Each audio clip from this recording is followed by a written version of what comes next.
I'm not really the type of person to wax nostalgic about a certain time or place, mostly because I regard the past as a completed chapter for good or for ill. It's done. I generally like to move on. But of late, I've found myself drifting into a kind of nostalgic reverie.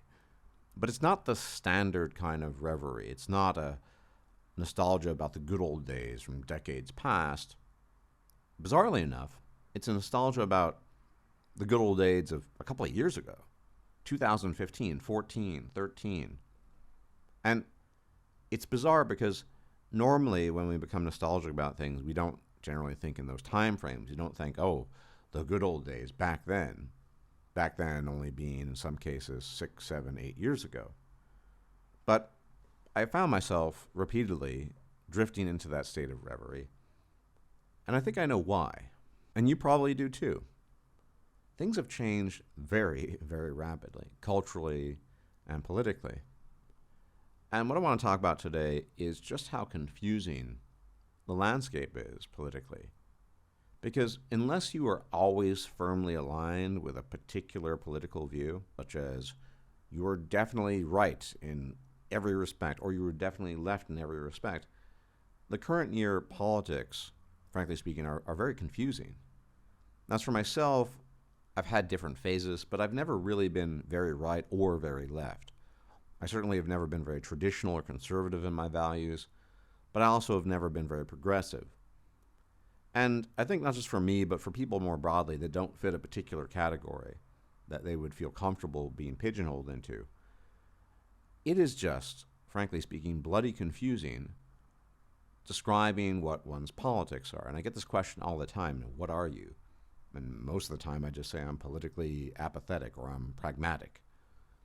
But even then, it's difficult to pin down what that means. So there are many issues that in a former time, even a few years back, as I was explaining the weird state of nostalgia I found myself in, would be easier to describe as aligning with a certain political polarity. Whereas these days, I'm not so sure anymore. Some things are more clear-cut, but other things aren't. And a lot of this has to do with just how far progressivism has come, to put it one way. Progressive values are everywhere. And arguably, the mainstream values, as they're embodied in the media, are a reflection of progressive left-wing values. Not left of center, but progressive.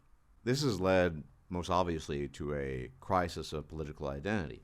Because let's say you're left of center, and you don't identify with a lot of progressive values. Well, that automatically makes you right, of course, at least right in the eyes of progressives, and right probably in the mainstream view, because the mainstream view is increasingly becoming progressive. And so we're in the situation where we simply don't know what a particular political value or thing means, because things have become incredibly polarized. And even issues that aren't necessarily left or right, such as free speech, are issues that when you really dig deeply enough, you realize are not seen from the lens of universality. And to be very precise, I've spoken to people that are quite left and quite right that acknowledge, in hushed whispers at least, that free speech is just a tool. Free speech is a tool to control the discourse, basically. And certain types of discourse, depending on whether you're right or not, or left or not, will be controlled, eliminated, etc., etc. Of course, in the current year schema, this is very much a left-wing thing. And this old notion of free speech being just a good thing because open discourse and free discourse is a good thing to exchange ideas, yada, yada, yada, that is, when you really dig down and deeply enough, you realize that's not a value that is either left or right. This is just a tool in the eyes of people who are politically animated. And for people who have always identified as being more right or left, most of these people have been driven in one direction or the other. If you've always been properly left, you're probably a progressive now. If you've always been properly right, you're probably a lot more right-wing than you used to be, if only because you see the need for opposition towards the progressive onslaught. But for everybody else, and there are many such people who are everybody else, it is very, very confusing. And so you end up in this strange situation And I want to talk about a concept that was conceived of by a political scientist named Timur Kuran. He is a political scientist of Turkish origin but lives and works in the States, and that is preference falsification, which is to say, you, on the outside, externally, make certain claims, project certain things that align with what might be regarded as a mainstream view or a view that is at least politically and socially sanctioned, but on the inside, you don't. And some of the most common examples cited for this are the 2016 election with respect to the voting of Trump and the general level of support for somebody like Erdogan in Turkey. Because if the mainstream view, culturally speaking, socially speaking, politically speaking, is of a certain sort, then you need to signal in a certain way outwardly. But when it comes to elections, you might make a very, very different choice indeed. But I think preference falsification can go a lot further.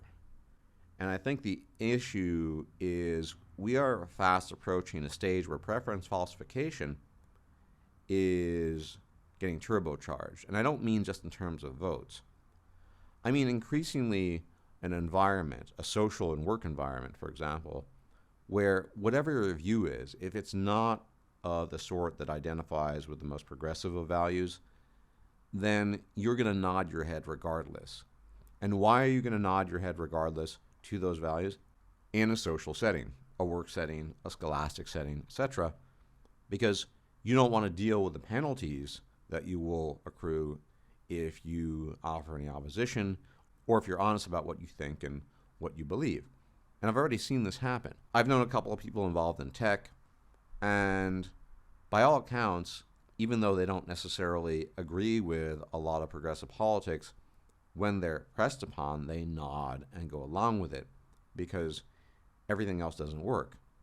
And when I say everything else doesn't work, I mean, for example, you can't even say, well, I'm not a very political person. I'm politically apathetic. Those are considered as nods to the right. And so you have to, in a very affirmative way, nod to the left, nod to the mainstream consensus. And this goes well beyond work, scholastic settings, but also to settings of friendship. I remember from a few years ago, before things got really crazy, back in 2016, a late friend of mine who had gone on a few dates with a girl, he felt the need to hide his strong libertarian leanings at the time because he feared that the response and reaction would be negative. And lo and behold, after a couple of dates where things had seemingly gone well, when he was honest about his politics, it all crumbled. And why? Because the girl or woman he was dating was an academic, and we could probably predict where her politics lay. So basically, that's a kind of preference falsification. People are justifiably terrified of saying what they actually feel and think, and this becomes all the more serious and dire in the context of friends, family, and the mating dating game. And the example I just gave illustrates this perfectly. Because at least in the American context, there's never been a stage at which people had to actively hide their beliefs about any number of issues, and I'm not even talking about extreme issues, on any given topic, for fear of repercussions. And I think what's really remarkable about this form of preference falsification is its breadth. It has swept over the landscape of everything, culturally, socially. It affects your friendships. It affects the mating and dating game. It affects, obviously, politics. It certainly affects the educational system. And so no brick has remained unturned with regards to this. And people are probably going about their lives in a sense of absolute psychological torture and tension, especially if they're involved in companies which require a certain pledge of allegiances, if you will, that sort of thing, that is not going to lead to a good state mentally and is going to lead to conflict down the line almost certainly eventually, and very, very, very different outcomes. People saying one thing and doing the other. That's always been a thing. But I'm going to argue here that this form of preference falsification, we've never seen it sort in the American context, and it keeps on getting worse and worse and worse. In the final analysis, I don't think it's sustainable for human beings to constantly be wearing a mask when they're engaging with people, and especially when you can never take off the mask. The only person that you can take the mask off with at this stage is yourself in many cases, obviously not universally. But imagine being in a relationship or a marriage with somebody, God forbid, or your friends, or a university, which we all know is ground zero for this sort of thing, work, etc.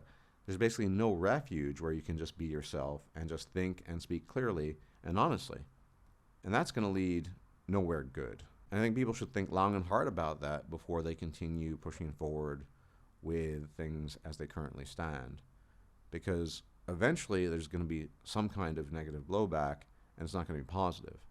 Anyway, thanks for tuning in.